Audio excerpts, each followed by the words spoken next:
Hello everyone, I Kuldeep welcome you all to today's session of Daily News Analysis where we are going to look at the important news from Hindu as well as Indian Express. तो students आज है 27 अक्टूबर और दोनों newspaper की important news को हम go through करेंगे। आज का न्यूज़पेपर जो मैंने देखा कि भाई एक तो दिवाली हॉलीडेज के बाद शायद इसलिए इतना ज्यादा कंटेंट उसके अंदर में आया है, बट आज बहुत सारी न्यूज हैं आपके दोनों ही न्यूज़पेपर के अंदर में और कुछ बहुत इंपॉर्टेंट न्यूज भी हैं।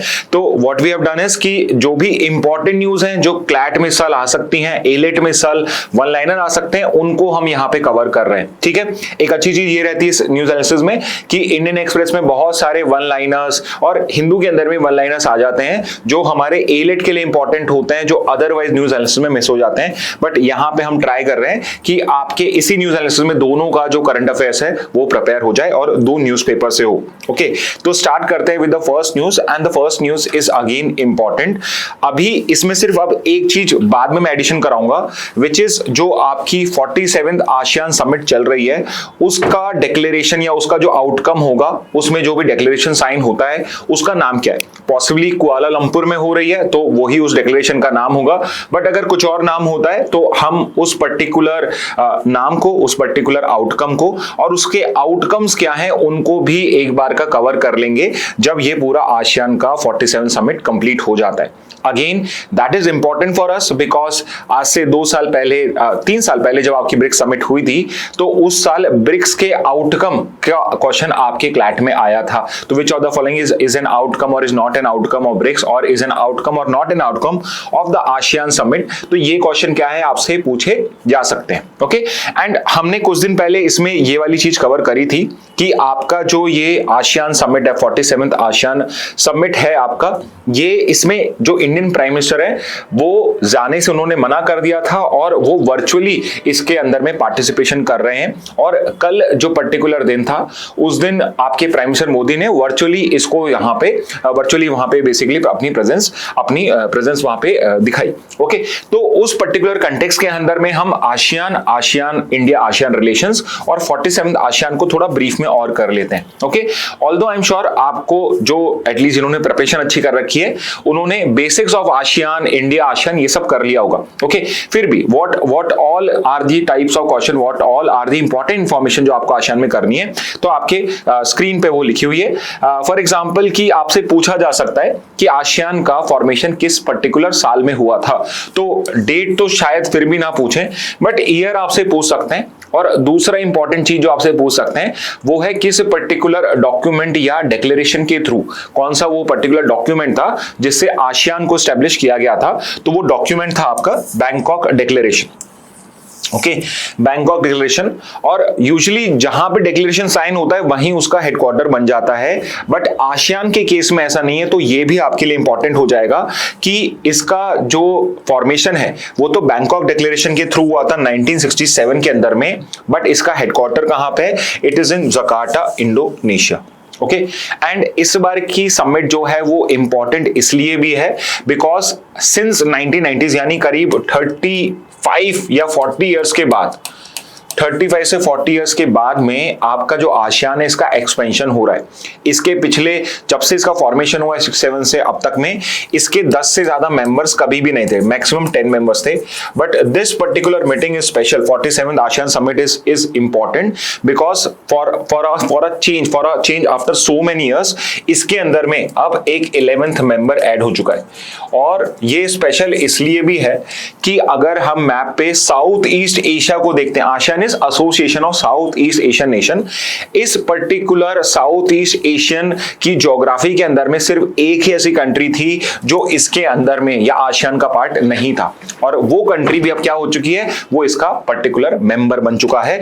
तो ये if you remember the previous news analysis जो हमने डिस्कस किया था उसमें I told you this particular fact कि इस बार आपका एक नया मेंबर ऐड होगा, और मैंने तब नाम नहीं बताया था बिकॉज ये न्यूज में बहुत टाइम से चल रहा था, पहले भी हम इसे कवर कर चुके हैं और फाइनली आपने बहुत सारों ने उसका आंसर भी करेक्टली वहां पे दिया हुआ है। तो जो 11th मेंबर ऐड हुआ है उसका नाम है तिमोर लेस्टे या फिर ईस्ट तिमोर या तिमोर लेस्टे।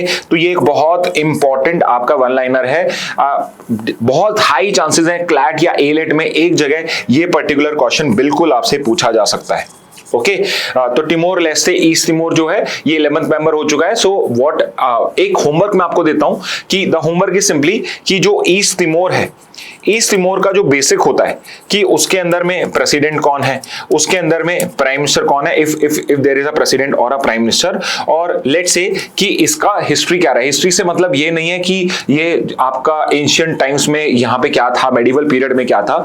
इसका हिस्ट्री का मतलब सिंपल ये है कि इसकी कॉलोनियल हिस्ट्री क्या है, क्या ये कभी किसी पर्टिकुलर कॉलोनी, किसी पर्टिकुलर यूरोपियन पावर की या किसी एशियन पावर की, देखिए यहां पे मैं पॉइंट कर रहा हूं, एशियन पावर की क्या ये कभी कॉलोनी रही है नहीं रही है। तो ये पर्टिकुलर चीज आप मुझे कमेंट बॉक्स में बता सकते हैं and it would be very helpful for you. एक एक्स्ट्रा काम जो आप कर सकते हैं वो यही है कि आप ईस्ट तिमोर की जो हिस्ट्री है, उसकी जो पर्टिकुलर हिस्ट्री है, उसके जो पर्टिकुलर करंट लीडरशिप है, उसको अपने नोट्स के अंदर में ऐड कर लें। ओके तो ये पर्टिकुलर काम अभी आप खुद करेंगे, अगर नहीं करेंगे तो ऑब्वियसली कुछ दिन के अंदर में हम भी आपको ये कवर करवा ही देंगे।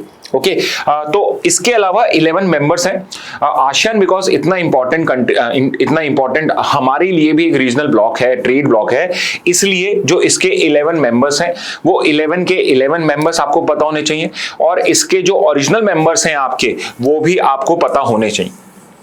ओके तो जो इसके ओरिजिनल मेंबर्स हैं वो पता होने चाहिए और करंट 11 मेंबर्स कौन से हैं वो भी आपको पता होना चाहिए। तो ये भी आपके लिए इंपॉर्टेंट हो जाएगा।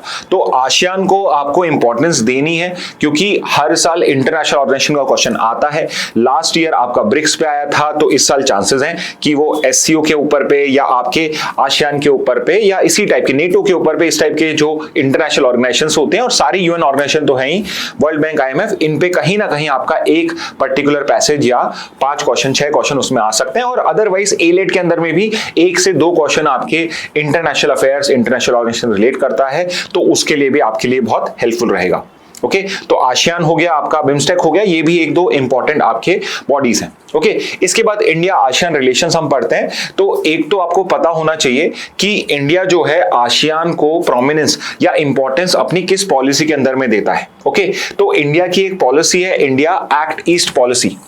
इंडिया की पहले थी लुक ईस्ट पॉलिसी और फिर नरेंद्र मोदी गवर्नमेंट जब आई तो उसने इसको कन्वर्ट कर दिया into act east. Look east का मतलब है कि हम उनके साथ में रिलेशंस बनाने के लिए देखेंगे, हम उनके साथ डिप्लोमेटिक रिलेशंस को बेटर करेंगे।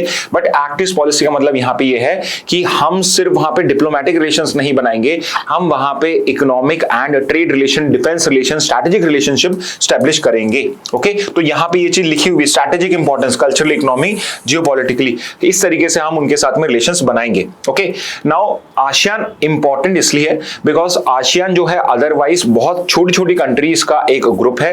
तो अगर ये कंट्रीज अलग अलग हमारे साथ नेगोशिएट करती, specifically like large countries like India, US, China, तो उनकी नेगोशिएशन पावर कम होती। But ASEAN as a bloc is a very important regional bloc और इसकी जो नेगोशिएशन पावर है वो इस वजह से इंक्रीज हो जाती है। तो आसियान ब्लॉक जो है वो about 11% of India's international trade को यहां पे अकाउंट करता है, यानी कि करीब करीब 11% जो इंडिया का इंटरनेशनल ट्रेड है that is by with the ASEAN block. Okay तो ये एक इंपॉर्टेंट पॉइंट हो जाएगा आपका। इसके बाद अगर आपसे पूछा जाए कि भाई आसियान कंट्री के अंदर में सबसे बड़ा ट्रेड पार्टनर कौन है इंडिया का, आसियान में भी अलग अलग कंट्रीज है, तो उसके अंदर में सबसे ज्यादा ट्रेड किसके साथ होती है, तो वो हो जाएगा आपका Singapore, the island city country of Singapore, जिसके साथ सबसे ज्यादा ट्रेड है। ओके तो यहां पे एक और क्वेश्चन मैं आपसे पूछता हूं कि विच इज द कंट्री जहां से इंडिया सबसे ज्यादा एफडीआई रिसीव करता है and which is the country जहां इंडिया सबसे ज्यादा एफडीआई आपका आउटवर्ड डेस्टिनेशन में भेजता है। ओके तो एफडीआई इंडिया में कहां से आता है सबसे ज्यादा और इंडिया का एफडीआई सबसे ज्यादा कहां जाता है, तो वो मुझे आप कमेंट बॉक्स में आंसर कर दीजिएगा। बट आसियान ग्रुपिंग के अंदर में लार्जेस्ट ट्रेडिंग पार्टनर कौन है, आपका सिंगापुर है। And although it's not good for us but yes India का आसियान के साथ में ट्रेड डेफिसिट चलता है because of the goods deficit. Okay तो जो ये पर्टिकुलर आसियान के कंट्रीज हैं, specifically like countries like your Indonesia, Vietnam और एंड ऑल्सो सिंगापुर, थाईलैंड, ये सब क्या है, ये सब मैन्युफैक्चरिंग में एंड स्पेसिफिकली जो चीप मैन्युफैक्चरिंग है उसके अंदर में ये वर्ल्ड पावर्स बनते जा रहे हैं और इस वजह से इंडिया जो है इनके लिए एक बहुत बड़ा मार्केट बन जाता है। But at the same time Indian good जो है वो वहां के गुड्स के साथ कंपीट नहीं कर पाते हैं, इसलिए वहां से हमारा इंपोर्ट ज्यादा है और एक्सपोर्ट कम है। तो yes India has a trade deficit with ASEAN. Okay, और यहाँ पे एक पर्टिकुलर रीजन की ट्रेड डेफिसिट क्यों है? बिकॉज इंडिया और आसियान के बीच में एक पर्टिकुलर FTA साइंड है जिसको हम आईटीगा भी बोलते हैं। आईटीगा है ASEAN India trade in goods agreement. Okay, तो ये हम पहले भी डिस्कस कर चुके हैं। ये पर्टिकुलर जो एग्रीमेंट है ये इन फोर्स आया था 2010 के अंदर में। ओके, ये फंक्शनल हो गया था 2010 के अंदर में, ऑल्दो साइंड हुआ था ये 2009 के अंदर में। यहाँ साइन इन 2010 लगा है, तो यूजुअली आपका जो क्वेश्चन आएगा वो इन फोर्स ही पूछा जाता है। फिर भी if you want to differentiate, signed हुआ था 2009 के अंदर में, इन फोर्सफुल कब से हुआ है? 2010 के अंदर में हुआ है, और ये आईटी का है। अब एक क्वेश्चन मैं आपसे यहाँ ये पूछूंगा, पहले एक पर्टिकुलर कंटेक्स्ट बता देता हूं अगर आपने पिछला न्यूज़ नहीं देखा है, कि इंडिया ने आसियान के साथ में एक गुड्स का FTA साइन करा है और एक सर्विसेज का FTA साइन करा है। तो गुड्स का FTA तो 2010 में आया था, सर्विसेज का FTA बाद में आया था। तो यू टेल मी कि भाई सर्विसेज का FTA इंडिया आसियान का किस पर्टिकुलर ईयर में आया था? ओके, और एक और बहुत इंपॉर्टेंट पॉइंट मैं आपको यहां दे रहा हूं, अगेन वन लाइनर भी है ये, और आपका अगर क्लैट में आसियान पे क्वेश्चन आता है तो उसके लिए एक बहुत अच्छा क्वेश्चन भी है, विच इज जो ईयर 2026 है, जो ईयर 2026 है, India has announce 2026 as the year of ASEAN India maritime cooperation. तो इसको आप अलग से, जो भी जहां पर भी आपने नोट्स लिख रहे हैं वहां पे इसको अलग से स्टार मार्क करके या अच्छे से अंडरलाइन कर लेना कि 2026 year is the year of ASEAN India maritime cooperation.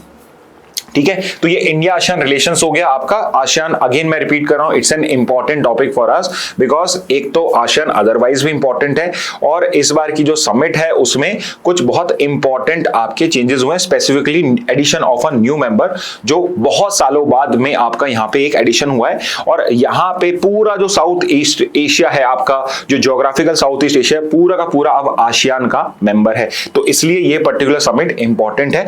Basics of 47 ASEAN summit Kuala Lumpur में हुआ है, 26 से 28 अक्टूबर में ही चल रहा है। तो कल 28 अक्टूबर है, कल इसका लास्ट डे है। तो पॉसिबली कल या परसों का जो न्यूज़ एनालिसिस होगा उसमें जो डिक्लेरेशन है उसको और हम कवर कर लेंगे, जिससे हमारा ये पूरा टॉपिक जो है वो कवर हो जाएगा। एंड अगर एग्जाम में आता है तो there are very high chances कि ये 2-3 क्लासेस के थ्रू आप उसमें full out of full marks ला सकते हो। ओके, वेरी इंपॉर्टेंटली थीम क्या थी इस बार के समिट की? तो इस बार के समिट की थीम थी इंक्लूसिविटी एंड सस्टेनेबिलिटी। ओके, तो ये पर्टिकुलर पॉइंट आपका इंपॉर्टेंट हो जाएगा।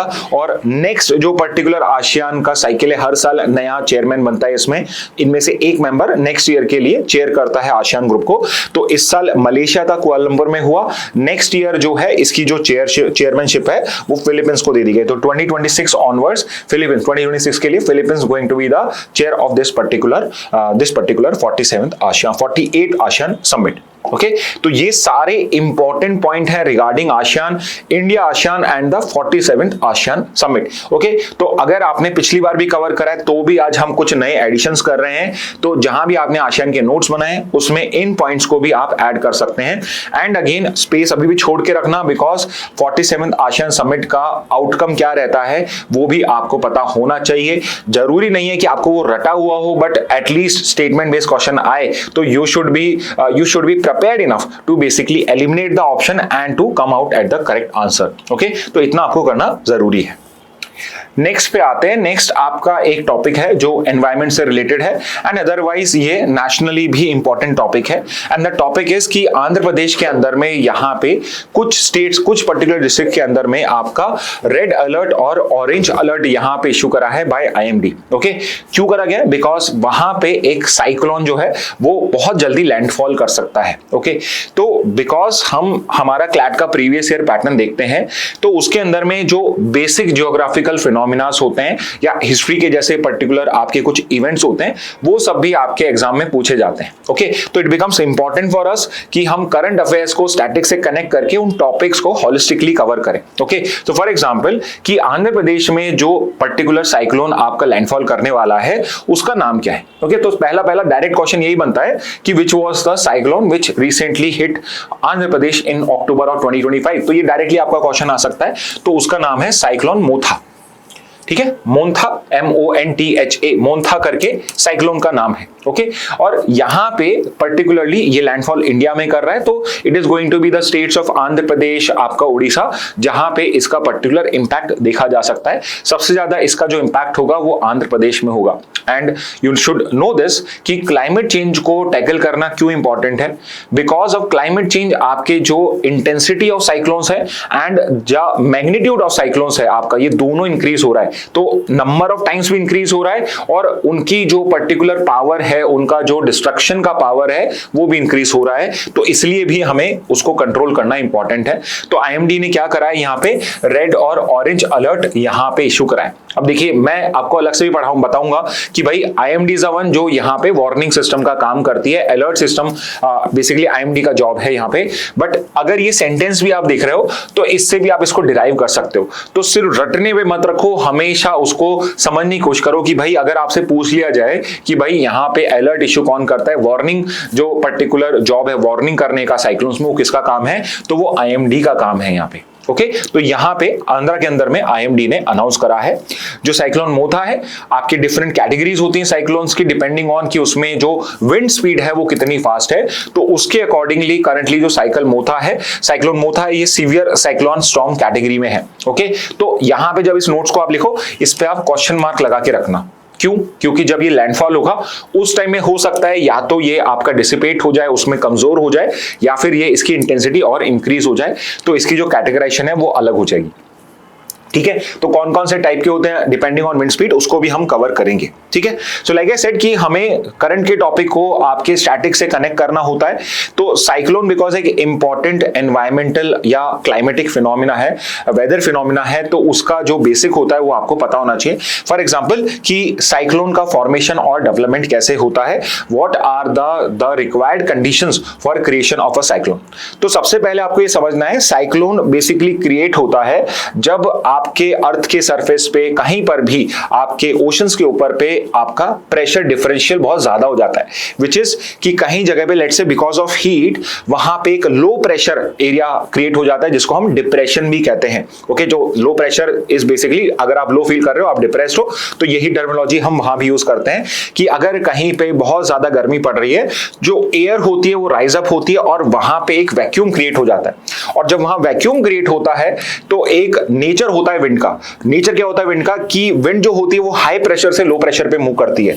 तो अगर किसी भी एरिया के अंदर में, एक डायग्राम भी दिखाऊंगा मैं, अगर जैसे ये ओशन एरिया के अंदर में यहां पे आपका वैक्यूम क्रिएट हो गया, विंड जो है वो ऊपर चली गई सारी की सारी, तो यहां एक वैक्यूम क्रिएट हो गया है, तो यहां पे तो हाई प्रेशर है, यहां लो प्रेशर है, यहां भी हाई प्रेशर है, यहां भी हाई प्रेशर है, यहां भी हाई प्रेशर है। तो जो विंड होती है चारों तरफ से, वो इस पर्टिकुलर एरिया को फिल करने के लिए एकदम से मूवमेंट करती है। ओके, एंड आपके अर्थ के ऊपर पे एक बहुत इंपॉर्टेंट फोर्स वर्क करती है, बिकॉज अर्थ रोटेट करती है, जिसको हम बोलते हैं कोरियोलिस फोर्स। अभी आप इसको समझ लीजिए, लिखने के लिए आपको सब मिलेगा यहाँ पे, कोरियोलिस फोर्स। अब कोरियोलिस फोर्स क्या करती है, जब भी कोई मूविंग ऑब्जेक्ट होता है तो वो उसको नॉर्दर्न हेमिस्फीयर में राइट की तरफ डाइवर्ट करती है और सदर्न हेमिस्फीयर में विंड को वो लेफ्ट की तरफ डाइवर्ट करती है। तो इस वजह से क्या होता है, आपकी जो ये पर्टिकुलर विंड्स यहाँ पे फिल करने आती हैं, इनका एक राउंड मूवमेंट स्टार्ट हो जाता है और उससे क्या होता है, एक साइक्लोन का फॉर्मेशन होता है। ठीक है, तो ये तो एक मैंने आपको बहुत ही क्रूड फॉर्म में बता दिया साइक्लोन फॉर्मेशन क्या होता है, बट अगर हम उसके स्पेसिफिक्स पे जाएं तो वो आपको इस हैंडआउट में, इस पर्टिकुलर राइट अप में दिख जाएगा। Okay, what exactly are cyclones? Cyclones are intense low pressure system forming over warm ocean water. यानी कि दो कंडीशन हमें दिख रही हैं, एक तो ओशन वाटर्स वार्म होने चाहिए, गर्म पानी होना चाहिए वहां पे, और गर्म से मतलब ये नहीं उबलता पानी, मतलब आसपास के एनवायरमेंट से वहां गर्म पानी है। ओके, और उस वजह से क्या होगा, एक इंटेंस लो प्रेशर सिस्टम वहां क्रिएट हो जाएगा। ओके, तो ये एक साइक्लोन का डेफिनेशन है। ओके, इसके बाद में कंडीशंस क्या होती हैं, तो पहली कंडीशन से आप समझ पाओगे कि क्लाइमेट चेंज को टैकल करना क्यों इंपॉर्टेंट है अगर हमें साइक्लोन्स को कंट्रोल करना है। ठीक है, तो पहला इसके अंदर में क्या है, अगर पहला कंडीशन चाहिए होता है साइक्लोन के लिए कि जो पर्टिकुलर सी सरफेस का टेम्परेचर है, ओशन का जो सरफेस है उसका जो टेम्परेचर है, it should be higher than this particular temperature. ठीक है, तो यहां से हमें क्या समझ में आ रहा है कि अगर मेरे ओशन वाटर का टेम्परेचर 27 डिग्री सेल्सियस ज्यादा मंथ में रहेगा तो चांसेस साइक्लोन क्रिएट होने के उतने ही बढ़ते जाएंगे। बिकॉज अगर मेरा ओशन वाटर का टेम्परेचर कम है तो पहली कंडीशन फुलफिल नहीं होगी and it is a given कि अनलेस कोई एकदम ही एक्सेप्शनल केस हो जाए, इस टेम्परेचर से कम पे आपका साइक्लोन क्रिएशन नहीं होता है, मतलब सिंपली बिकॉज एक इंटेंस लो प्रेशर वहां पे, इतना ज्यादा हीटिंग वहां पे होता ही नहीं है। Okay, second is presence of Coriolis force. तो आपको मैंने बताया कि अर्थ के रोटेशन की वजह से एक फोर्स होती है जिसको हम कोरियोलिस फोर्स कहते हैं आपका। तो ये जो कोरियोलिस फोर्स है ये इक्वेटर पे जीरो होती है, नेग्लिजिबल होती है आपके, और जैसे जैसे हम पोल्स की साइड में बढ़ते हैं कोरियोलिस फोर्स इंक्रीज हो जाती है। तो इक्वेटर पे तो ये बन ही नहीं सकते, इसलिए साइक्लोन जो होते हैं वो इक्वेटर पे बनते ही नहीं है, because there is no Coriolis force there. Okay, तो ये एक इंपॉर्टेंट पॉइंट हो जाएगा। बट जैसे जैसे हम ट्रॉपिकल एरियाज में जाएंगे या फिर उसके बाद हम आपके टेम्परेट रीजन्स में जाएंगे, वहां पे आपके साइक्लोन्स बनने के चांस बढ़ जाएंगे। एंड अगेन पोलर एरियाज में आपका क्यों नहीं होगा? बिकॉज पोलर एरियाज में ये कंडीशन फुलफिल नहीं होगी, बहुत ही मतलब इट्स नेग्लिजिबल कि आज के टाइम में वहां पर जो सी सर्फेस टेम्परेचर है वो 27 डिग्री सेल्सियस, अभी तो 1-2 के आसपास ही है। बट क्लाइमेट चेंज की वजह से क्या हो रहा है कि जो आपका साइक्लोन फॉर्मेशन है वो धीरे धीरे टेम्परेट एरिया जो होते हैं आपके, जो 23.5 डिग्री के बियॉन्ड है, आपका जो पर्टिकुलर जो लैटिट्यूड्स बियॉन्ड है, वहां पर भी आपके क्या है साइक्लोन फॉर्मेशंस बढ़ जाएंगे। ठीक है, थर्ड इज कि यहां पे जो वर्टिकल विंड स्पीड है उसमें small variation, vertical wind speed मतलब जो ऊपर जाने वाली विंड्स हैं, ठीक है, यहां पे आपको ये दिख रही है, इन वर्टिकल विंड्स के अंदर में स्मॉल वेरिएशन, ज्यादा वेरिएशन नहीं होना चाहिए। बिकॉज अगर वेरिएशन ज्यादा होगा तो ये जो पर्टिकुलर आपका लो प्रेशर है ये जल्दी से खत्म हो जाएगा और साइक्लोन बनने का टाइम ही नहीं मिलेगा। ओके, और फोर्थ क्या है, एक pre existing weak low pressure area और लो लेवल साइक्लोनिक सर्कुलेशन। तो यहां पे साइक्लोनिक सर्कुलेशन का जो पर्टिकुलर चांस है वो बढ़ जाता है अगर लेट से वहां पे पहले से एक लो प्रेशर एरिया फॉर्म हो रहा हो, चाहे वो वीक ही हो। तो हो सकता है, इसको इस तरह से समझिए कि जो हमारे आईएमडीज हैं, हमारे जो मेट्रोलॉजिकल डिपार्टमेंट है, वो प्रेडिक्ट कैसे करते हैं कि साइक्लोन फॉर्मेशन हो सकता है। वो देखते हैं कि यहां पे क्या है, कुछ दिन से बहुत ज्यादा ओशंस में गर्मी पड़ रही है, तो यहां पे एक आपका लो प्रेशर एरिया क्रिएट होना स्टार्ट हो चुका है। तो अगर आने वाले 2-3 दिन में ये कंडीशंस आपकी फुलफिल हो जाती है उस रीजन्स में, तो वो साइक्लोन फॉर्मेशन में कन्वर्ट हो जाता है। तो ये एक इंपॉर्टेंट कंडीशन हो जाती है।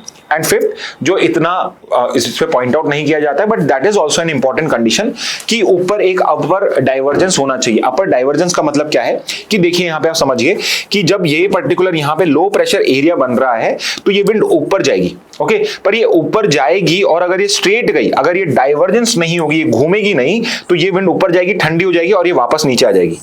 ओके, देखिए यहाँ पे कोल्ड एयर डिसेंट दिख रहा है। तो अगर अपर एयर में एयर बाहर की तरफ नहीं मूव कर रही है तो यहाँ पे साइक्लोन फॉर्मेशन नहीं होगा। बिकॉज क्या होगा, विंड ऊपर जाएगी, कोल्ड एयर की तरह डिसेंट होगी और फिर साइक्लोन को यहाँ पे खत्म कर देगी, लो प्रेशर एरिया को एंड कर देगी।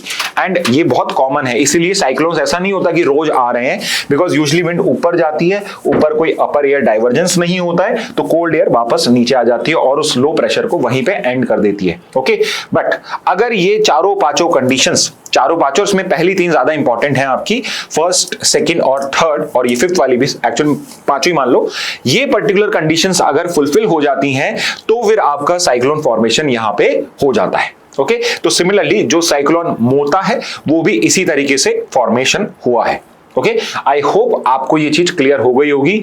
बिकॉज क्लैट एलेट के अंदर में साइक्लोन का अगर क्वेश्चन आएगा तो बहुत high chance, it's a very high chance कि वो आपसे कंडीशंस के ऊपर पे क्वेश्चन पूछ ले। ओके, और अगर आप समझ जाते हो तो ये कंडीशंस को याद रटने की जरूरत नहीं पड़ती है। ओके, इसके बाद लाइक आई टोल्ड यू कि आईएमडी जो है वो साइक्लोन्स को क्लासिफाई करता है depending on the wind speed. तो स्टार्टिंग फ्रॉम डिप्रेशन, फिर डीप डिप्रेशन होता है, फिर साइक्लोनिक स्टॉर्म होता है, फिर सीवियर साइक्लोनिक स्टॉर्म होता है जो करंटली आपका मोता है, वो अभी इस तरीके से आपका यहां पे इसको इस तरीके से क्लासिफाई किया गया है। बट अभी लैंडफॉल के टाइम तक क्या पर्टिकुलर उसकी स्पीड इंक्रीज हो जाती है, कम हो जाती है, तो अकॉर्डिंगली ये भी वहां चेंज हो जाएगा। Then you have your very severe cyclonic storm, extremely severe cyclonic storm and last stage में उसको बोलते हैं हम सुपर साइक्लोन, डिपेंडिंग ऑन उसको पर्टिकुलरली उसकी स्पीड क्या है उस तरीके से। ओके, जितना ज्यादा स्पीड होगा उतना ही उसका डिस्ट्रक्शन का जो पर्टिकुलर स्कोप होगा, जो हमें लॉसेस हो सकते हैं लाइफ के, हमारे प्रॉपर्टी के, उतने ही इंक्रीज हो जाएंगे। ठीक है। अब यहाँ पे एक और बहुत इंपॉर्टेंट पार्ट है, आई नो जो लॉन्ग टर्म स्टूडेंट्स हैं उन्होंने ये सब कवर करा होगा, बिकॉज जब भी साइक्लोन आता है हम इस चीज को अच्छे से कवर करते हैं कि ये जो पर्टिकुलर साइक्लोन है हमारा, साइक्लोन मोथा, ये पर्टिकुलर नाम कहां से आता है। मोथा कोई भी नाम रख देगा क्या, जिसने सबसे पहले साइक्लोन ऑब्जर्व करा वही कर देगा, या इसके पीछे कोई सिस्टम है? So the answer is yes, इसके पीछे एक सिस्टम है। और वो सिस्टम क्या है? द सिस्टम इज कि आपका जो WMO है, वर्ल्ड मेट्रोलॉजिकल ऑर्गेनाइजेशन, और यूनाइटेड नेशन की एक बॉडी है ESCAP, United Nation economic and social commission for Asia and the Pacific, इन दोनों ऑर्गेनाइजेशन ने एक सिस्टम क्रिएट करा है जिसके अंदर में जो इंडियन ओशन की कंट्रीज हैं जहां पे साइक्लोन आता है, यहां पे हर कंट्री को 13 नेम्स प्रोवाइड करने हैं, ठीक है। तो 13 कंट्रीज हैं, 13 नेम्स प्रोवाइड करते हैं, और ऐसे एक लिस्ट ऑफ 169 नेम्स हमारे पास है, ओके। और जैसे जैसे कोई भी सीवियर साइक्लोन आता है उस पर्टिकुलर नाम को यूज कर लिया जाता है। जैसे कि यहां पे जो साइक्लोन मोथा नाम है, ये मोथा नाम दिया है म्यांमार ने, ओके। तो मोन्था जो नाम है वो म्यांमार का दिया हुआ नाम है, तो इस बार उस पर्टिकुलर वर्ड का नाम आ गया। तो पॉसिबली इसके बाद जो भी नेक्स्ट नाम होगा वो किसी और कंट्री ने दिया होगा और हम वो नाम यूज करेंगे, ओके। तो यहां पे ईच कंट्री ने 13 नेम्स दिए, 13 कंट्रीज हैं और उन्होंने 13 नाम दिए, तो टोटल 169 नेम्स हमारे पास में। तो अभी हमारा मोथा चल रहा है, तो इसी तरीके से आपका जो पर्टिकुलर साइक्लोन होता है उसको नाम दिया जाता है, ओके। अब मैंने आपको कहा था कि आपको IMD के बारे में पता होना चाहिए कि वो वार्निंग सिस्टम है वो आपका IMD करता है। बट अगर हम एक बार का देखें कि कौन कौन सी अथॉरिटीज हैं, जब भी कोई साइक्लोन आता है उसमें डिफरेंट उनके रिस्पॉन्सिबिलिटीज होती हैं। तो IMD का काम क्या है? फोरकास्ट करना कि भाई साइक्लोन आ सकता है क्या, और अगर आ गया है तो वार्निंग भी देने का, ओके। फिर NDRF है, आई एम श्योर ये आपको पता ही होगा कि अगर डिजास्टर है तो साइक्लोन एक डिजास्टर्स एक्टिविटी हो सकती है, तो वहां पे NDRF को स्टैंड बाय पे रखा जाता है। At the same time state level पे भी आपके SDMA होता है, वो भी उसका काम भी क्या होता है, यहाँ पे कोऑर्डिनेट करना है। तो NDRF और SDMA है, ये मिलके यहाँ पे कोऑर्डिनेट करती है, ओके, ठीक है। तो ये पर्टिकुलर है रिगार्डिंग योर साइक्लोन। बट इसके साथ एक और चीज मैं यहाँ पे ऐड कर रहा हूँ, विच इज आपने सुना होगा कि हमारे यहाँ पे कभी हरिकेन नहीं आता है और हमारे यहाँ टाइफून नहीं आता है, टॉर्नेडो नहीं आते हैं। तो ये हरिकेन है, टाइफून है, टॉर्नेडो है, ये क्या साइक्लोन के अलग अलग नाम है या फिर ये अलग टाइप का कोई विंड फिनोमिना होता है? तो आपको ये समझना है कि चाहे मैं साइक्लोन बोलूं, चाहे मैं टाइफून बोलूं, चाहे मैं हरिकेन बोलूं, सबके सब क्या है, एक type of low pressure system है। और इनका जो नॉमेनक्लेचर है वो डिपेंड करता है कि किस जियोग्राफिकल एरिया के अंदर में कहां पे आपका लो प्रेशर सिस्टम क्रिएट हुआ है। फॉर एग्जांपल कि जब कोई इंडियन ओशन के अंदर में लो प्रेशर सिस्टम क्रिएट होता है तो उसको बोला जाता है ट्रॉपिकल साइक्लोन, ओके। तो इंडियन ओशन के अंदर में जो पर्टिकुलर आपका कोई भी आपका साइक्लोन, कोई भी आपका लो प्रेशर सिस्टम होता है और इस टाइप का कंडीशन क्रिएट होता है जहां पे डिस्ट्रक्शन हो सकता है, उसको हम ट्रॉपिकल साइक्लोन्स बोलते हैं, ठीक है। तो फिर टाइफून्स किनको बोलते हैं? तो चाइना के अंदर में और पैसिफिक ओशन के अंदर में, आपके स्पेसिफिकली नॉर्थ पैसिफिक ओशन के अंदर में, यहां पे आपका चाइना जापान के बॉर्डर के पास में, वहां पे आपका जो ये लो प्रेशर सिस्टम होता है उसको ही टाइफून कहा जाता है। तो एक्चुअल में साइक्लोन्स के अंदर में और टाइफून्स के अंदर में कोई डिफरेंस नहीं, एक्सेप्ट फॉर कि टाइफून्स उन साइक्लोन्स को कहा जाता है जो आपके यहां पे आते हैं, ओके। फिर इसके बाद हरिकेन्स। तो हरिकेन इज अ वर्ड जो आपका यूज किया जाता है नॉर्थ अमेरिका के अंदर में, ओके। तो अटलांटिक ओशन के अंदर में आपके जो पर्टिकुलर आपके साइक्लोन्स बनते हैं उन्हीं को हम हरिकेन्स कहते हैं। नॉर्थ अमेरिकन आइलैंड के साइड में आते हैं, तो वेस्ट इंडियन आइलैंड यानी कैरिबियन आइलैंड्स के अंदर में और अटलांटिक ओशन के अंदर में जो आ रहे हैं आपके, या फिर वेस्टर्न कोस्ट में भी आ रहे हैं, उनको हरिकेन कहते हैं, ठीक है। इसके बाद एक टर्म है टॉर्नेडो। अब टॉर्नेडो जो होता है वो साइक्लोन होता नहीं है वैसे तो, ये मैं क्यों कह रहा हूं, because tornado is a low pressure system on land, okay. तो लैंड के ऊपर पे आपने जो देखा है, जिसको हम राजस्थान में भंवर भी कहते हैं, भंवरा कहते हैं, वो बेसिकली आपका टॉर्नेडो होता है जो लैंड एरिया पे बनता है। तो यहां अगर आप डेफिनेशन भी देखोगे तो in the Guinea lands of West Africa and USA, तो उनको टॉर्नेडो कहा जाता है। अदरवाइज अमेरिका के अंदर में, USA के अंदर में इनको हम हरिकेन्स ही बोलते हैं, ठीक है।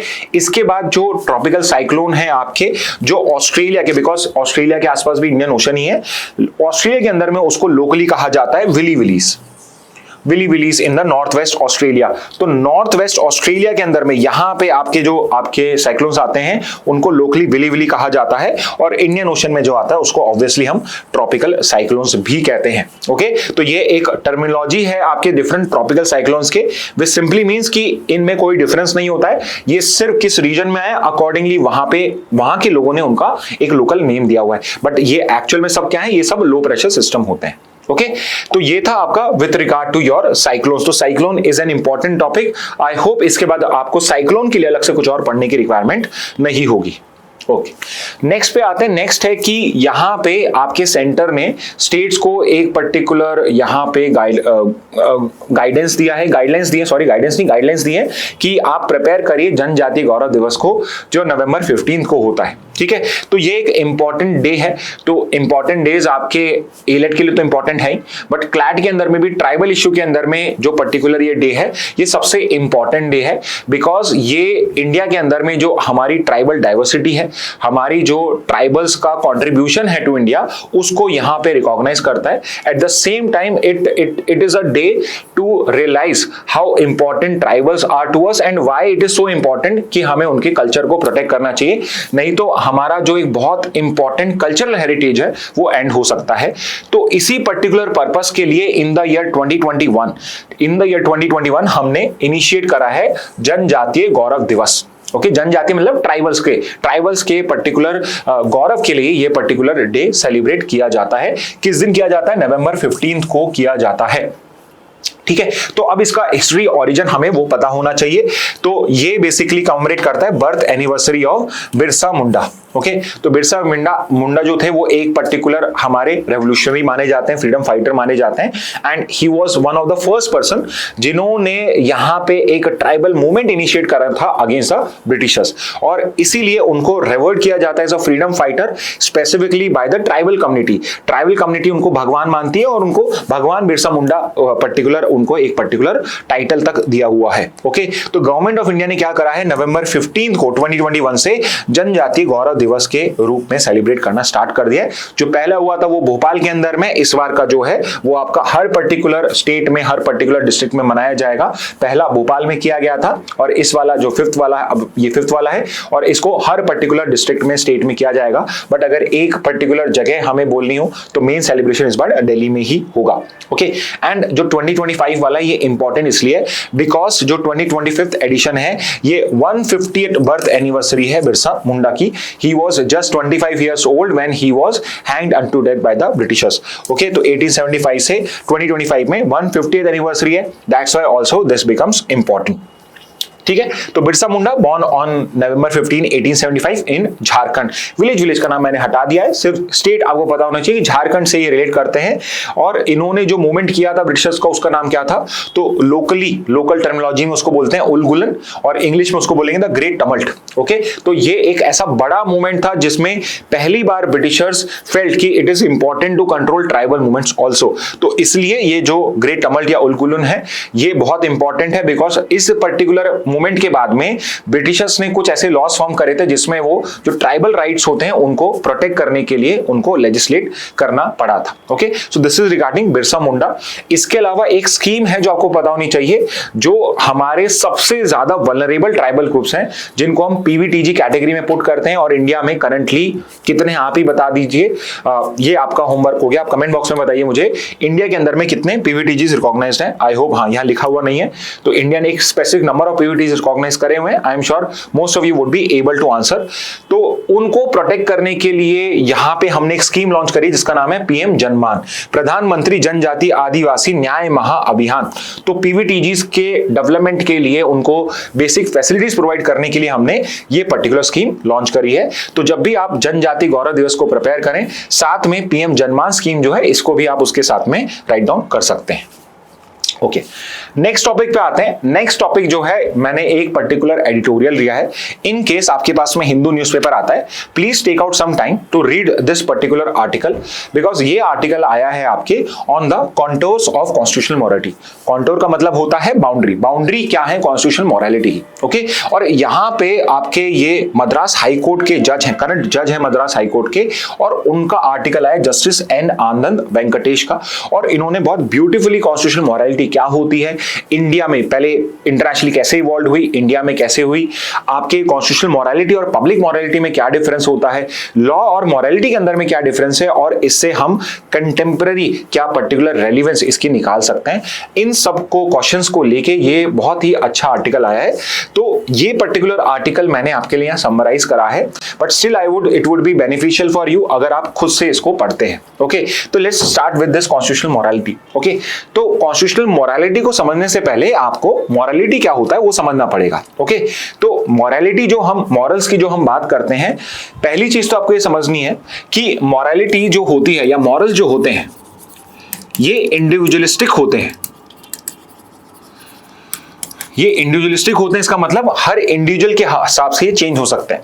हाउएवर विद टाइम आपके जो मॉरल्स वर्ड यूज किया जाता है वो सोसाइटल मॉरल्स के लिए भी यूज किया जाता है। ओके, सोसाइटी के जो मॉरल्स होते हैं उनके लिए भी आज के टाइम में हम मोरालिटी वर्ड यूज कर लेते हैं।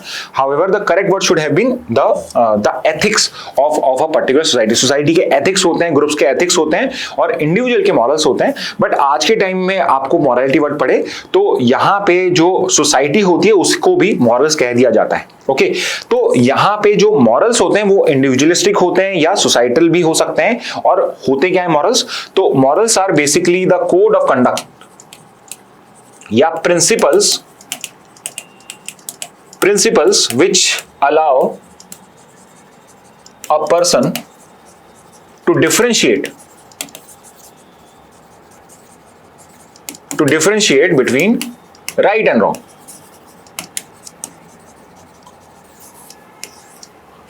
ओके, तो यहां पे समझने की बात क्या है कि आपकी जो मोरालिटी है ये क्या है? मोरालिटी या morals are basically principles which help a particular person to differentiate between what is right and what is wrong, और यही मॉरल्स होते हैं। ठीक है, अब यहां पे हमें मोरालिटी को, जब हम एक कॉन्स्टिट्यूशनल सोसाइटी में रहते हैं, एक ऐसी सोसाइटी या कंट्री में रहते हैं जहां पे डेमोक्रेसी है, जहां पे एक रिटन कॉन्स्टिट्यूशन है, वहां पे मोरालिटी कैसे डिफाइन होगी?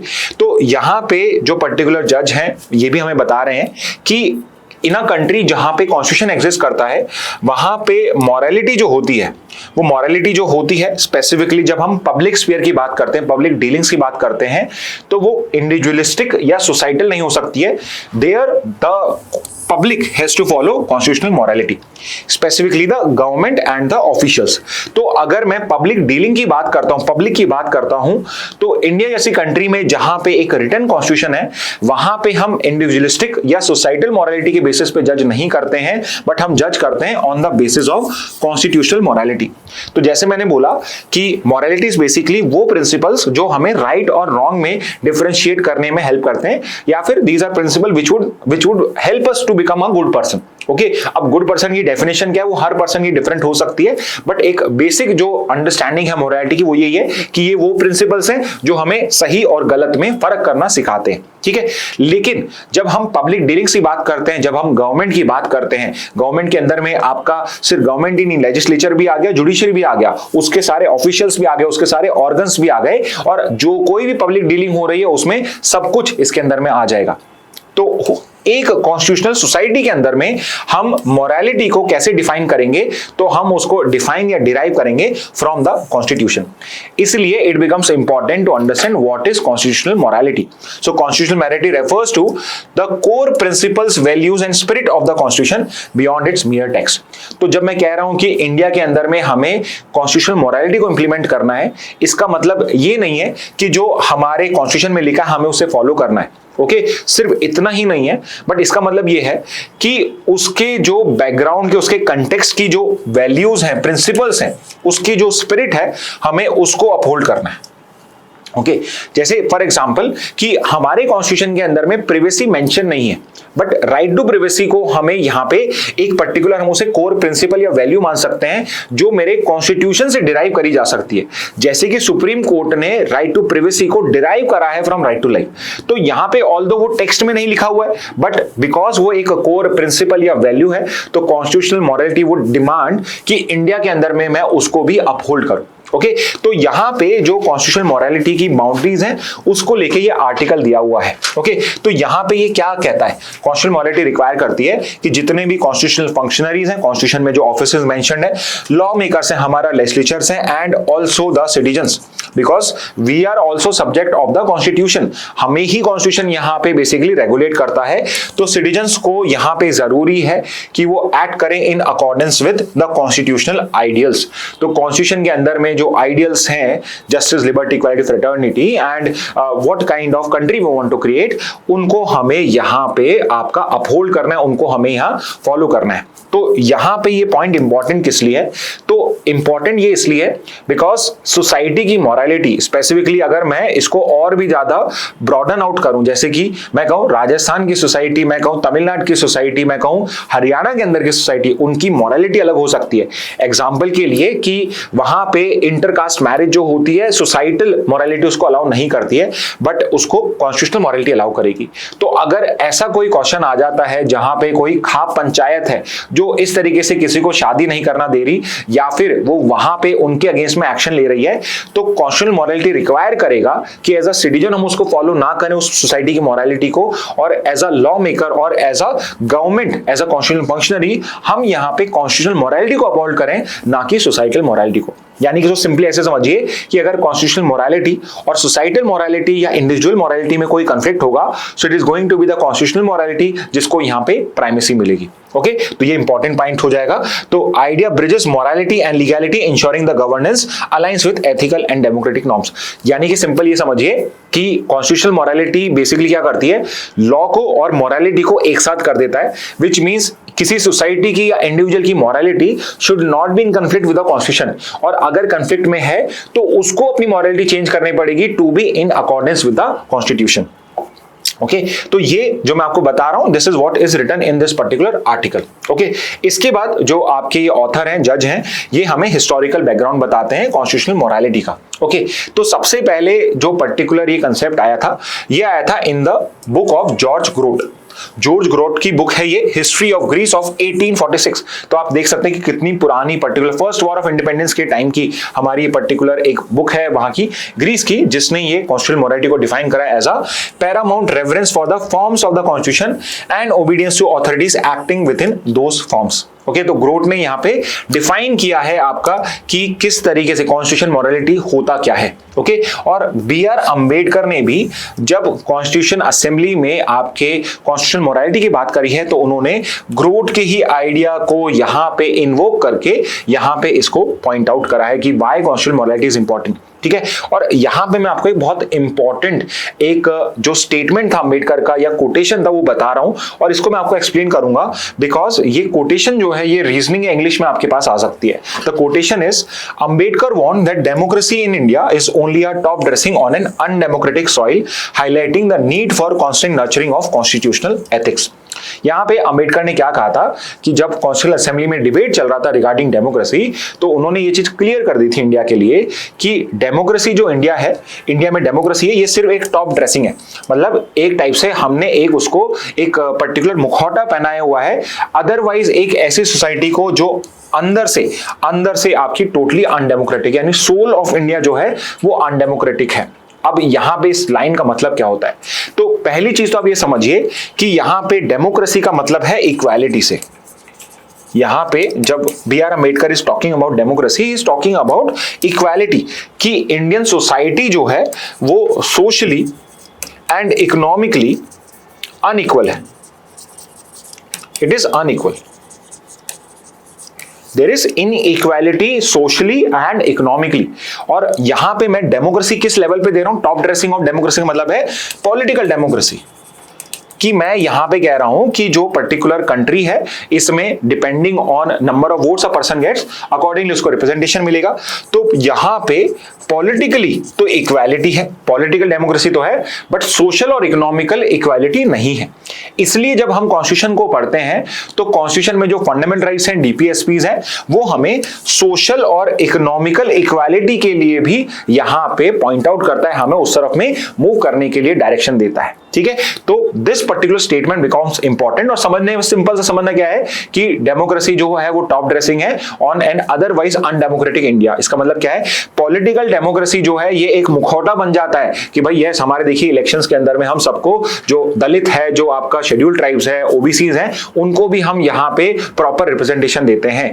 बट उस रिप्रेजेंटेशन का कोई फायदा नहीं है जब तक सोसाइटी के अंदर में और इकोनॉमी के अंदर में भी उनको इक्वल स्टेटस, इक्वल अपॉर्चुनिटी ना मिले। ओके, और यहां पे जो पर्टिकुलर ऑथर हैं, जज हैं, वो यही पॉइंट आउट कर रहे हैं कि बिकॉज इंडिया के अंदर में या इंडियन सोसाइटी जो है वो डेमोक्रेटिक इन नेचर नहीं है, इसलिए इट बिकम्स इंपॉर्टेंट कि हम हर जगह कॉन्स्टिट्यूशनल मोरालिटी को, कॉन्स्टिट्यूशन के आइडियल्स को यहां पे फॉलो करें, सो दैट हम justice, liberty, equality and fraternity यहां पे प्रोवाइड कर सकते हैं।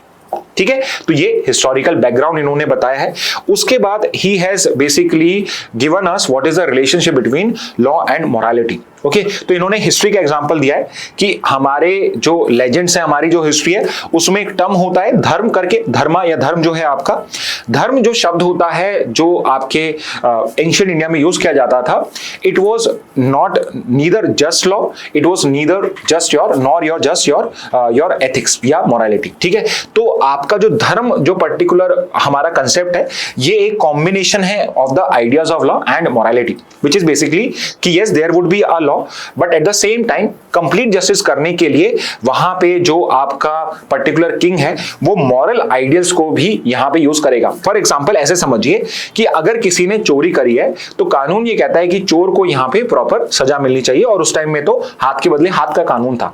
बट अगर हमें उसमें या राजा को वहां दिखता है कि इसने चोरी तो करी है, बट चोरी लेट्स से बिकॉज ये भूखा था या किसी की जान बचाने के लिए करी है, तो उस पर्टिकुलर केस में मॉरलिटी उसको कहेगी कि इस पर्सन को मुझे पनिश नहीं करना चाहिए या फिर उसे कम से कम पनिशमेंट देनी चाहिए। और कहीं ना कहीं हमारा जो पर्टिकुलर जुडिशियल सिस्टम है वो भी कहीं ना कहीं इसी धर्म के कंसेप्शन के ऊपर पे बेस्ड है कि हमें आइडियल्स ऑफ लॉ और मॉरलिटी को यहां पे ऐड कर लेना चाहिए। ओके, तो यहां पर भी हम देखते हैं कि हमारे कॉन्स्टिट्यूशन के अंदर में भी जब हम अनटचेबिलिटी को अबॉलिश करते हैं तो यहां पे कहीं ना कहीं हम लॉ को मिक्स कर रहे हैं विद मॉरलिटी। और कौन सी मॉरलिटी से?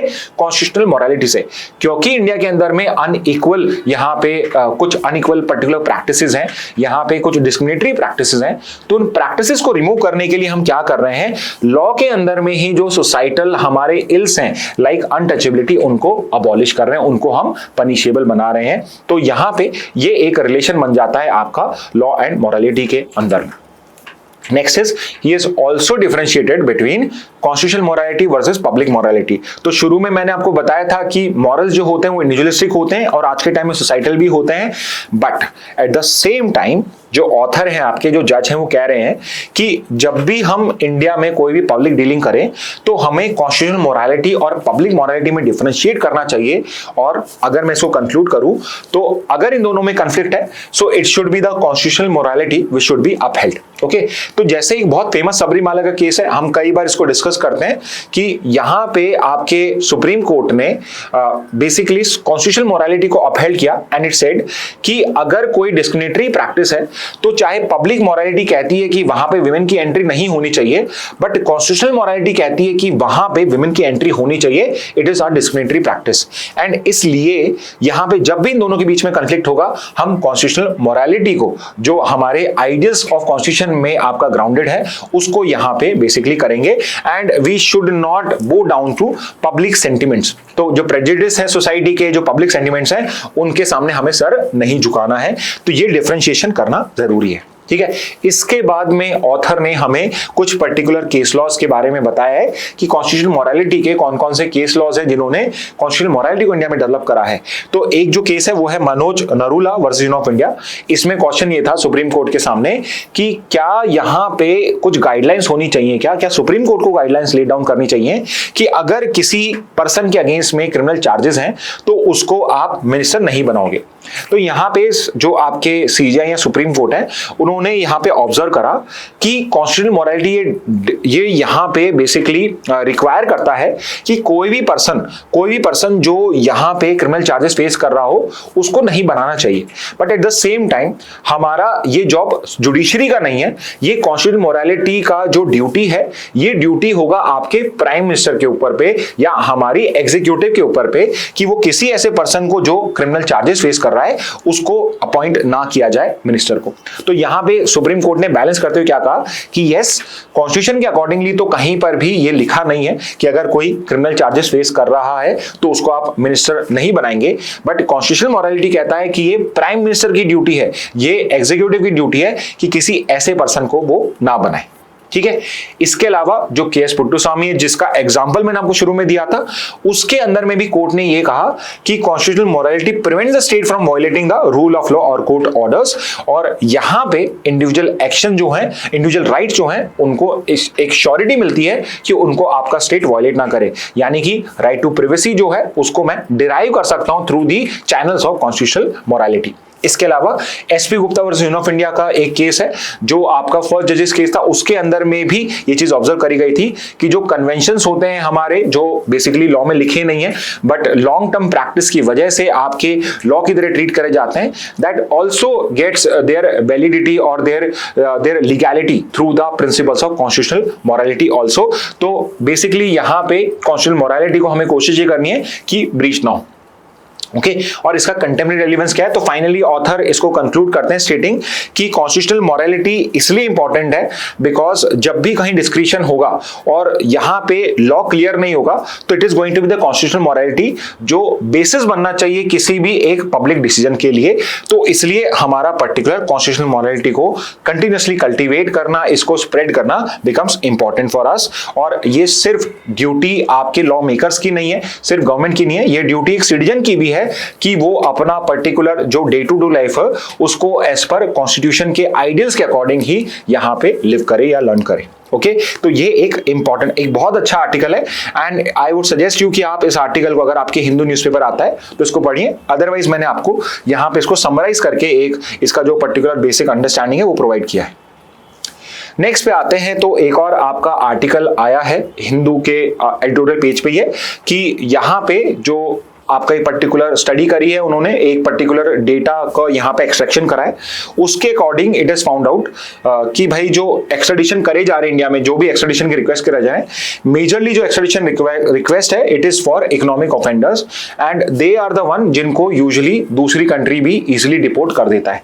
और इसका कंटेक्स्ट ये है कि जो बेल्जियम का कोर्ट है उसने मेहुल चोकसी के यहाँ पे फेवर में, मेहुल चोकसी के नहीं सॉरी, इंडिया के फेवर में यहाँ पे जजमेंट दिया है कि मेहुल चोकसी को एक्स्ट्राडाइट कर देना चाहिए इंडिया के लिए। ठीक है, तो बेसिकली यहां पे मेहुल चोकसी जो एक इकोनॉमिक ऑफेंडर, एक फ्यूजिटिव ऑफ लॉ है, जो यहां पे फ्रॉड करके एक फॉरेन कंट्री में छुप गया था, उसका यहां पे बेल्जियन कोर्ट ने एक्स्ट्रेडिशन इंडिया में अलाउ कर दिया है, रिजेक्टिंग हिज प्ली दैट शायद उसको इल ट्रीटमेंट दिया जाए बिकॉज यहां पे कोई भी इस तरह का पर्टिकुलर कंडीशन शो नहीं होता है। एट द सेम टाइम कल ही कुछ आपके फोटोज आई थी इंटरनेट के ऊपर पे and also on news channels कि जो पर्टिकुलर मेहुल चोकसी है और इस टाइप के इकोनॉमिक ऑफेंडर्स हैं विच आर क्लेमिंग उन्हें इल ट्रीट करा जाएगा, उनके लिए स्पेशल सेल्स क्रिएट करे गए जहां पे जो फैसिलिटी उन्हें फॉरेन कंट्री के प्रिजन में मिलती है वैसी फैसिलिटीज उन्हें इंडियन प्रिजन्स में भी प्रोवाइड करी जाएगी। ओके तो मेहुल चोकसी को यहां पे एक्स्ट्राडिट किया जाएगा। ओके तो इस कंटेक्स्ट में हम एक बार का जो करंट एक्स्ट्राडिशन का डेटा है जो आपके लिए वन लाइनर फॉर्म में भी इंपॉर्टेंट है और अदरवाइज भी इंपॉर्टेंट है,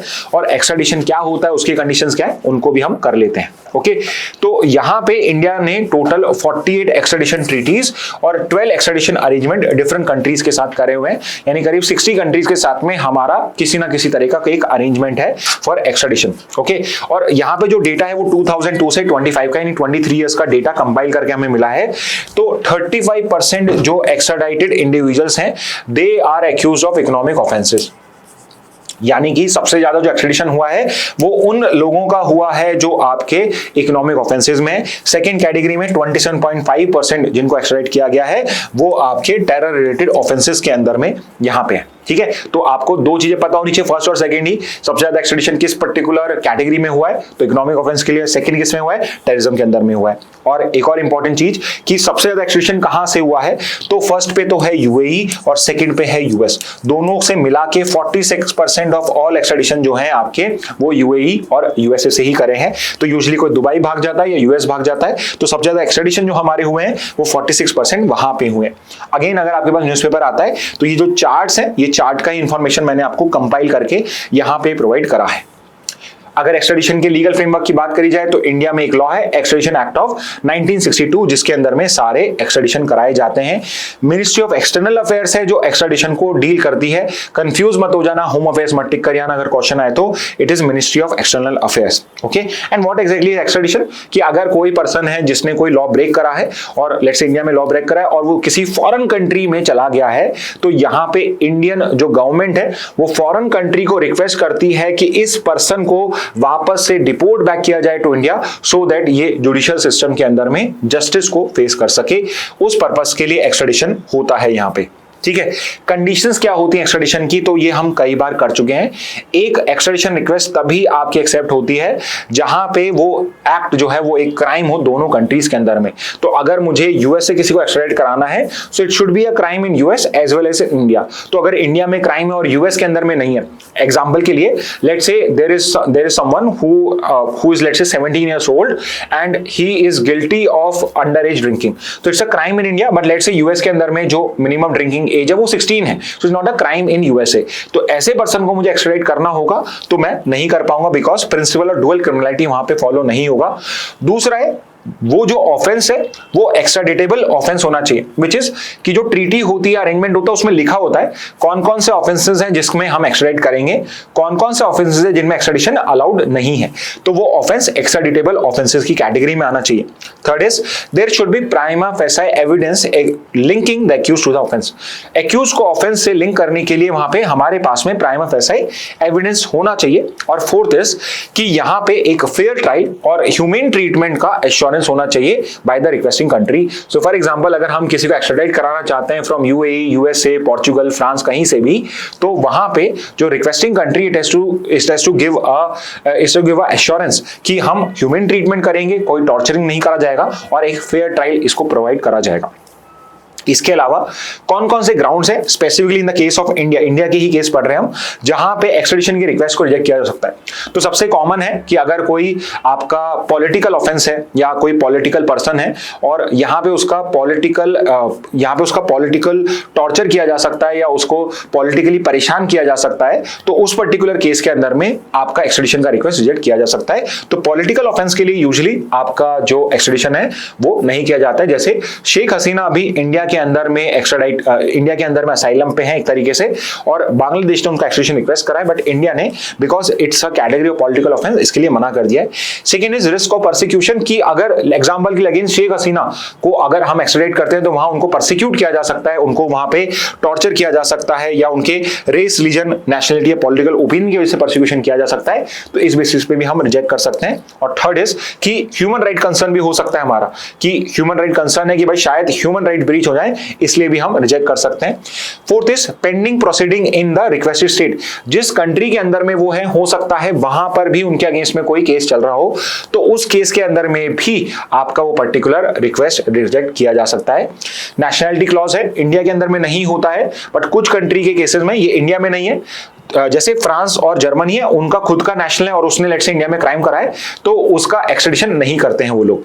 ओके, और लैप्स ऑफ लिमिटेशन पीरियड, तो फॉर एग्जांपल उन्होंने कोई क्राइम करा है, लेट्स से 10 साल पहले करा था, और इंडिया का लिमिटेशन एक्ट कहता है या उस कंट्री का लिमिटेशन एक्ट कहता है कि इसका केस जो है वो 5 साल में, 3 साल में फाइल होना चाहिए था, तो अगर 5 साल या 3 साल से ऊपर हो गए तो लैप्स ऑफ लिमिटेशन पीरियड की वजह से भी एक्सट्रेडिशन रिक्वेस्ट को रिजेक्ट किया जा सकता है।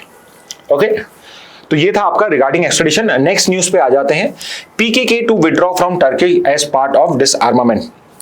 ओके तो यूजुअली जब हम आज के टाइम में इंटरनेशनल अफेयर्स को पढ़ रहे होते हैं तो हमारा ध्यान जो है वो बाकी के जो करंट इश्यूज चल रहे हैं, इंटरनेशनल इश्यूज चल रहे हैं, उस पे से चला जाता है। जैसे कि रशिया, यूक्रेन, ईरान, इजराइल इतने ज्यादा इंपॉर्टेंट थे। इसके अलावा एक इंडिया पाकिस्तान कॉन्फ्लिक्ट भी चल रहा था, थाईलैंड, कंबोडिया हो गया, कि इसके अलावा भी कुछ पर्टिकुलर इंसिडेंट्स हैं जो हमारी पर्टिकुलर नजर से निकल जाते हैं।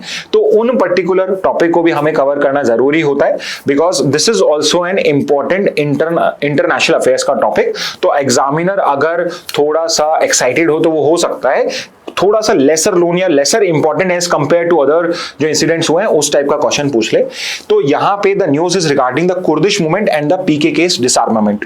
अब देखिए कुर्दिश, आपको अगर एक कंटेक्स्ट बताऊं, बैकग्राउंड बताऊं, तो हम जो पर्टिकुलर लोग हैं अलग अलग एथनिसिटीज के होते हैं। जैसे हम इंडियन एथनिसिटी से बिलोंग करते हैं, आपके जो यूरोपियन पॉपुलेशन है वो कॉकेशियन होती है, एथनिसिटी उनकी कॉकेशियन होती है। अफ्रीका के अंदर में भी अलग अलग एथनिसिटीज होती हैं या ट्राइबल्स भी कह सकते हैं।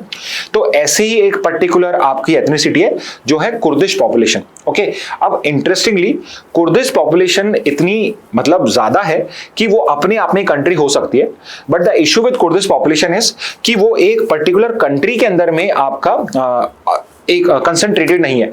और यहाँ पे जो मिडल ईस्ट के और तुर्की के आसपास की कंट्रीज है वहां पे इनकी पॉपुलेशन जो है डिस्पर्स है।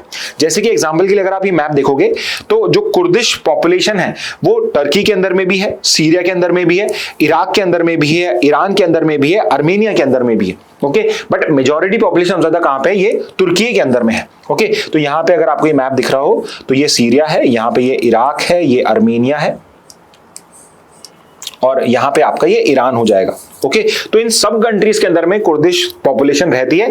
बट अगर यहां पे आप देखो जैसे जिस तरीके से ये मैप बनाया हुआ है, यहां पे मेजॉरिटी पॉपुलेशन जो है डिफरेंट कंट्रीज में, बट इस रीजन के अंदर में कुर्दिश पॉपुलेशन यूजुअली रिसाइड करती है। ठीक है, एंड आप देखिए यहां पे जो ऑरेंज कलर का एरिया है इसका नाम ही है कुर्दिस्तान।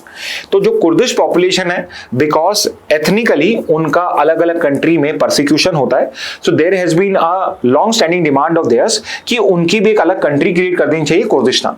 जैसे पैलेस्टीनियंस अपनी एक अलग पैलेस्टीन कंट्री चाहते हैं, similarly Kurdish population has also been demanding कि हमारे भी कुर्दिस्तान हो।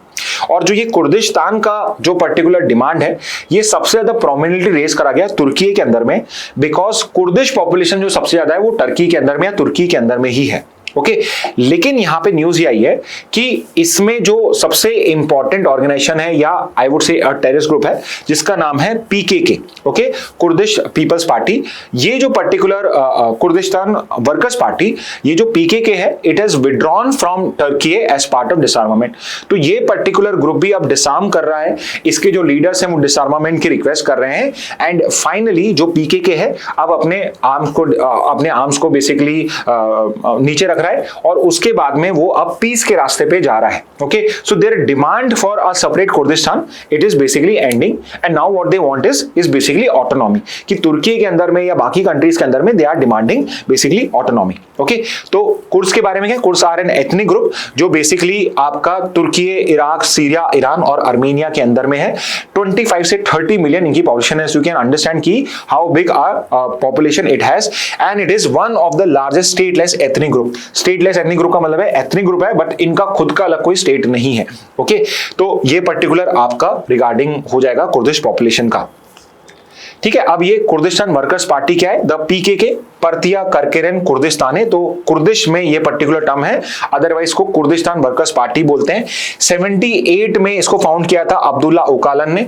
शुरुआत में एक armed insurgency and they wanted a separate state itself, but धीरे धीरे जो पीकेके है now it just wants more autonomy और it want a different separate state in the state of Turkey. But जो टर्की है वो इसके लिए भी एग्री नहीं करता है कि अगर आज स्टेट बना दिया जाता है तो आगे हो सकता है बाकी पर्टिकुलर जो कुर्दिश रीजन्स हैं डिफरेंट कंट्रीज में उसके साथ मिलके ये अपने आप में स्टेट अलग हो जाए, इसलिए टर्की उसके लिए भी एग्री नहीं कर रहा है। बहुत ज्यादा इसके अंदर में वायलेंस हो चुका है and lot of people have already lost their lives. Okay, तो for example 40,000 deaths have taken place since 1980s। तो 78 में जो ये आपका मूवमेंट इनिशिएट हुआ था, 84 में जो आर्म्ड सर्विस बना था, फाइनली 2025 में ये आपका डिसआर्म होना स्टार्ट हो चुका है।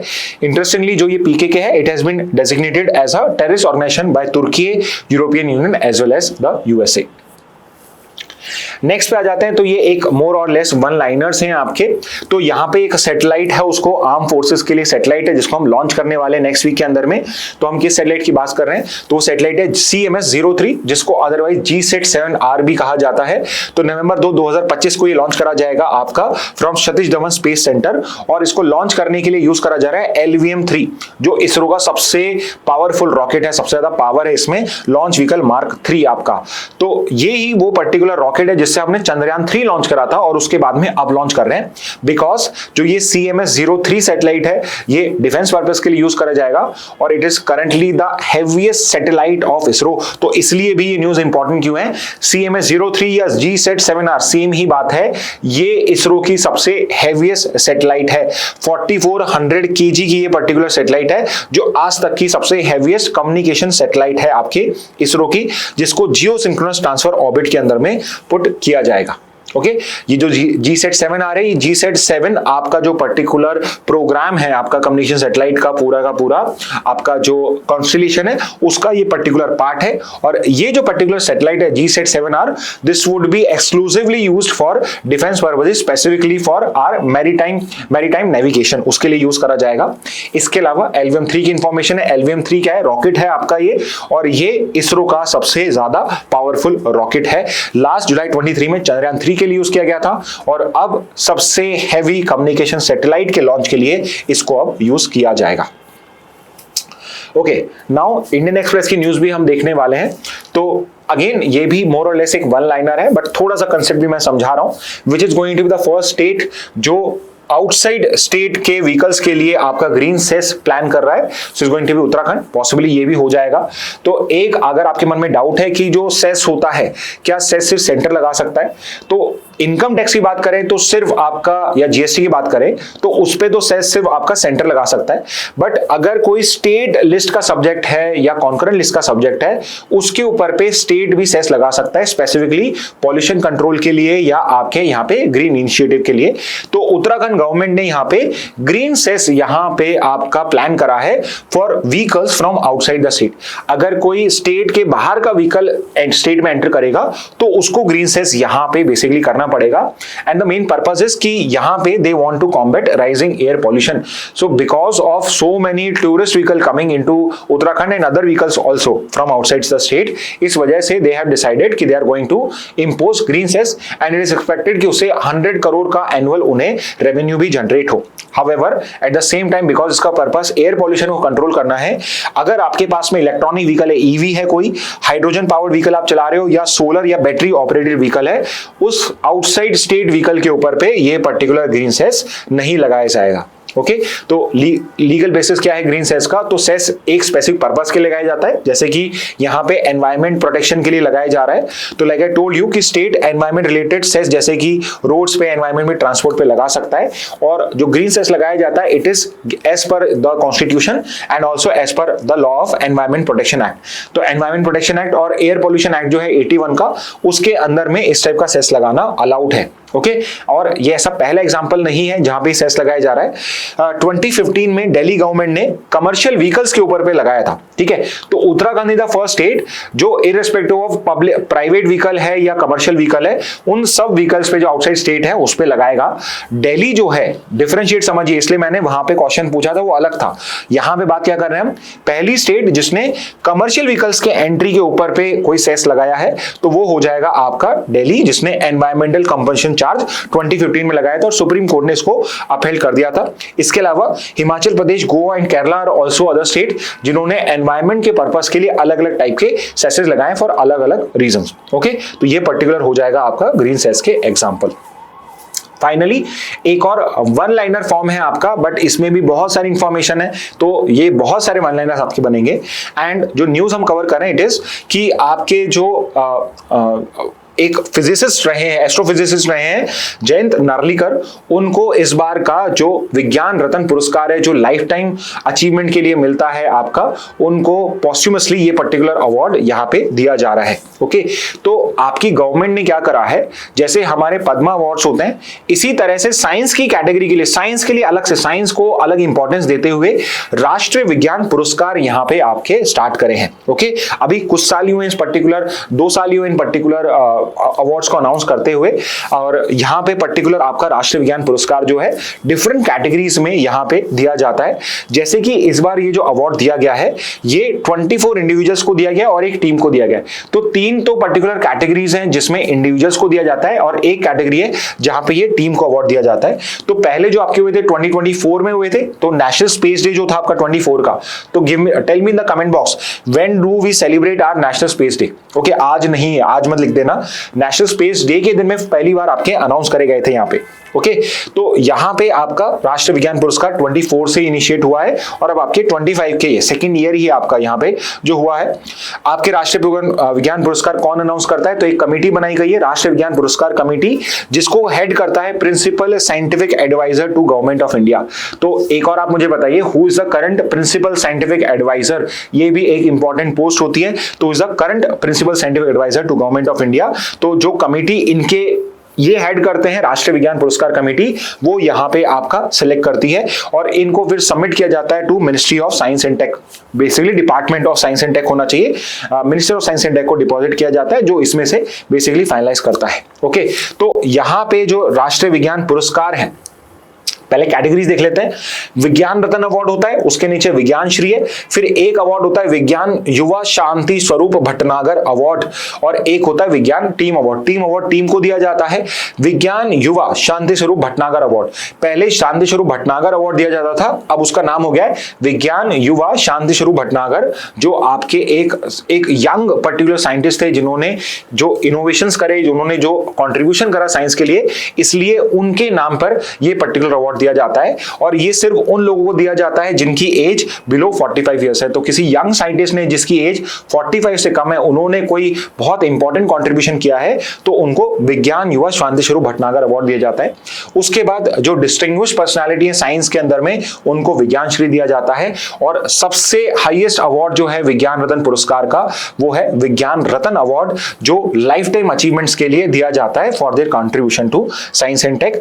एलिजिबिलिटी क्या है, पर्सन ऑफ इंडियन ओरिजिन, जो इंडियन सिटीजन्स नहीं है but person of Indian origin है, उनको भी अवार्ड मिल सकता है। एंड ये अवार्ड एक गवर्नमेंट साइंटिस्ट को भी मिल सकता है और एक प्राइवेट साइंटिस्ट को, इंडिविजुअल को भी ये अवार्ड दिया जा सकता है। ओके, फाइनली इस बार के अवार्ड रिसिपिएंट्स कौन है वो बताए हुए हैं।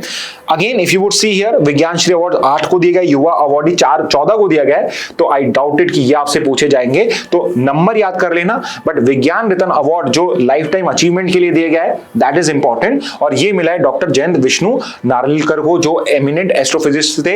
ही डाइड लास्ट ईयर ओनली, और उनको ये particular life time achievement award posthumously दिया गया है। ही वाज द वन जिन्होंने बिग बैंग थ्योरी को भी चैलेंज किया हुआ है। ओके, तो इसके लिए मिला है। और विज्ञान टीम अवार्ड किसको मिला है, बिकॉज ये भी एक को मिला है, तो ये भी आपसे पूछ सकते हैं।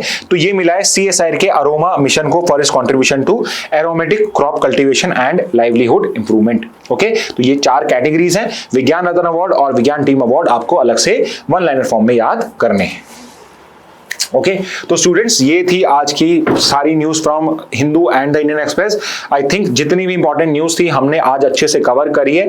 I know it was a lengthy session and this was lengthy because आज न्यूज कवरेज बहुत ज्यादा था, बहुत सारी इंपॉर्टेंट न्यूज थी, तो इसलिए आई वुड सजेस्ट यू कि आप इनको कहीं नोट डाउन कर लीजिए। Okay, so with this message let's end today session. Thank you and have a very nice day.